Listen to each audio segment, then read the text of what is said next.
I just had to let you know you're.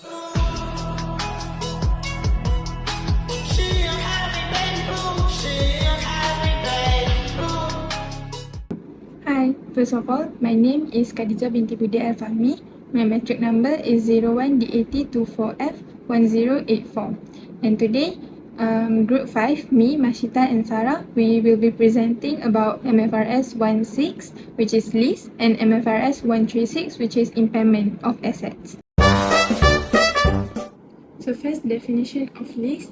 A contract is considered a lease if it gives the right to control the use of an identified asset for a specific period of time in exchange for payment.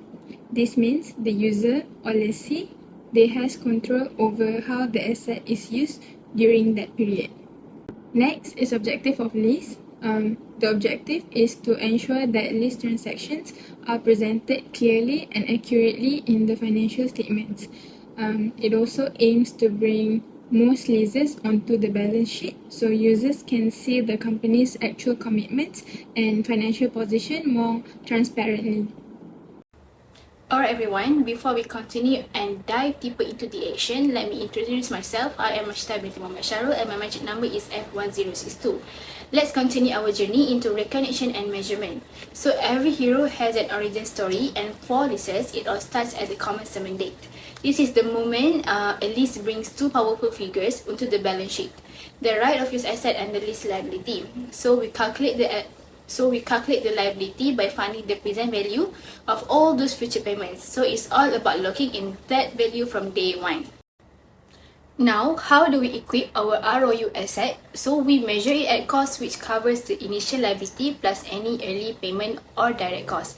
But the story doesn't end there. As time passes, the asset slowly depreciates while the liability is a balancing act. It grows with interest but gets knocked down every time we make a payment.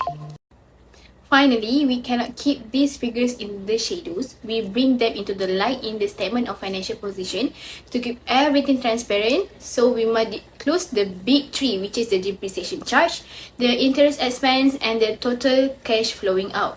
Clear, precise, and fully counted for.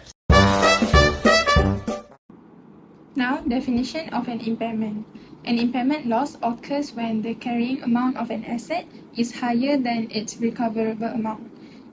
In simple terms, if the asset is recorded at a value that cannot be recovered through use or sale, the difference is recognized as a loss. The objective of impairment, the main objective of MFRS 136 is to ensure that assets are not overstated in the financial statements. It requires companies to record assets at no more than their recoverable amount. So basically, it acts as a reality check. If you can't recover the value, you shouldn't be reporting it that high. Good morning, afternoon everyone. My name is Sarah binti Muhammad Zaidi and my matrix number is 01D8024F1082.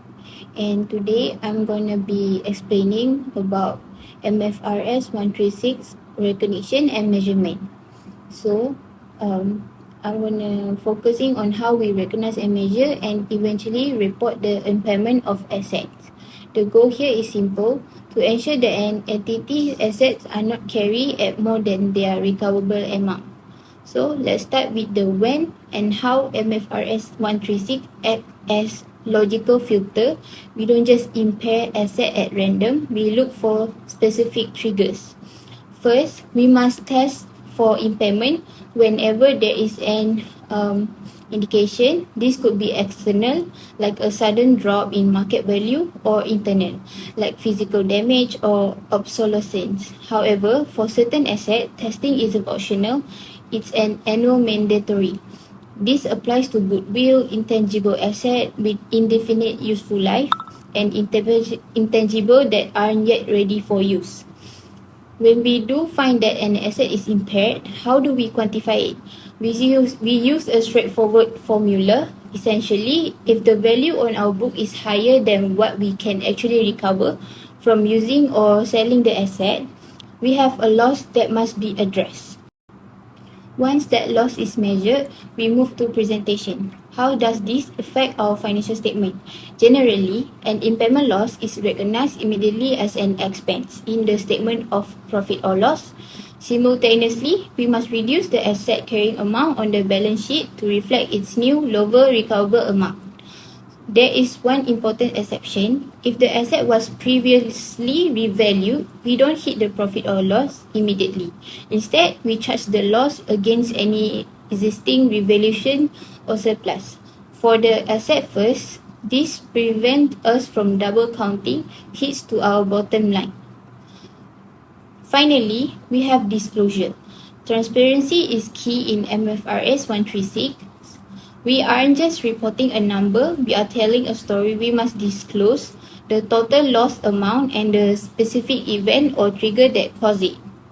Whether the recoverable amount was based on fair value, less cost to sell, or value in use. And most importantly, the key assumption used such as the discount rate for cash flow projection.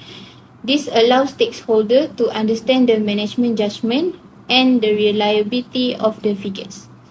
In summary, MFRS 136 ensure our financial statement remain realistic by following these steps of recognition, measurement, and clear disclosure.